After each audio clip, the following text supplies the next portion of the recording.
ప్రపంచవ్యాప్తంగా జరుగుతూ ఉన్న యుద్ధ వాతావరణం, ప్రత్యేకించి ఓ ప్రక్కన ఇరాను, అటువైపు ఉన్న ఇజ్రాయెల్ దేశాలకు సంబంధించిన యుద్ధం జరుగుతూ ఉన్న సందర్భంలో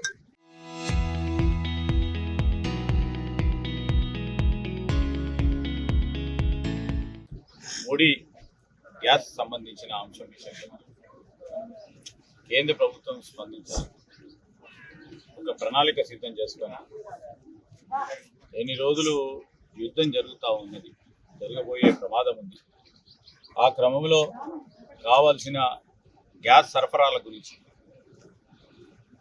మరి దానికి తోడు ఒకవేళ గ్యాస్ సరఫరాకు సంబంధించిన మనకి నిల్వలు, వచ్చే గ్యాస్కి సంబంధించినతో పాటు ఎంత నిల్వలు ఉన్నాయి, ఎన్ని రోజులు వస్తాయి, ఎన్ని నెలలు వస్తాయి, ఎన్ని వారాలు వస్తాయి అని చూసి మరి ప్రజలను కూడా సమన్వయం చేస్తూ, అదేవిధంగా రాబోయే కాలంలో ఎవరికి కూడా ఈ గ్యాస్ ఇబ్బందులు లేకుండా ఈరోజు మా రాష్ట్ర ప్రభుత్వం కూడా ప్రత్యేకించి యుద్ధ వాతావరణం ఉన్నది, యుద్ధాలు జరుగుతూ ఉన్నాయి, ఏ విధమైన ఇబ్బందులు వస్తున్నాయని ఎప్పటికప్పుడు రాష్ట్రానికి సంబంధించిన అవసరాల గురించి కేంద్ర ప్రభుత్వానికి తెలియజేస్తా ఉంది.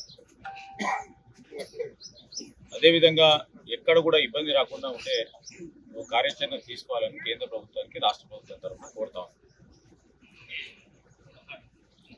ముడి చమురుకు సంబంధించిన అంశాలే కానీ రేపు రాబోయే కాలంలో చాలా రోజులు యుద్ధం కొనసాగితే ఏ విధమైన ఇబ్బందులు వస్తాయి.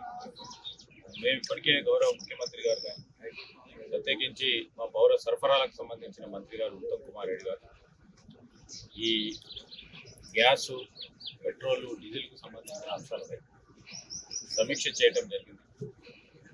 మరి ఆ సమీక్షకు దృష్టిలో పెట్టుకొని రాబోయే కాలంలో కేంద్ర ప్రభుత్వానికి కూడా తెలియజేస్తాం. ఈ విధమైన అవసరాలు ఉంటాయి, అవసరాలు తీర్చే విధంగా ప్రణాళిక సిద్ధం చేసుకొని ప్రస్తుతానికి ఉన్న రిసోర్సెస్ ఉపయోగించుకొని ప్రస్తుతానికి ఏం లేదు అని యుద్ధ వాతావరణం జరిగితే ఆ దేశాల నుంచి వచ్చే, కువైట్ నుంచి, ఇతర ప్రాంతాల నుంచి వచ్చే గ్యాస్కు సంబంధించిన అవరోధం ఇప్పుడే చూస్తూ ఉన్నాం, మనం అందరం కూడా చూస్తూ ఉన్నాం. మొత్తం రోజు పొద్దులు అవరోధం కలుగుతూ ఉంది. దానికి సంబంధించిన ఏ అంశాలు తీసుకోవాలో అధికారులతో, సిబ్బందితో, మా సహచరులు ఉత్తమ్ కుమార్ రెడ్డి గారితో పాటు ముఖ్యమంత్రి గారు సమీక్ష చేస్తూ ఉన్నారు. ఆ సమీక్ష ఆధారంగానే కేంద్ర ప్రభుత్వానికి కూడా తెలియజేస్తూ ఉన్నారు.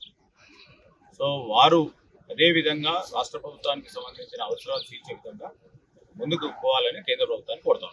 చరిత్ర సృష్టించినోడు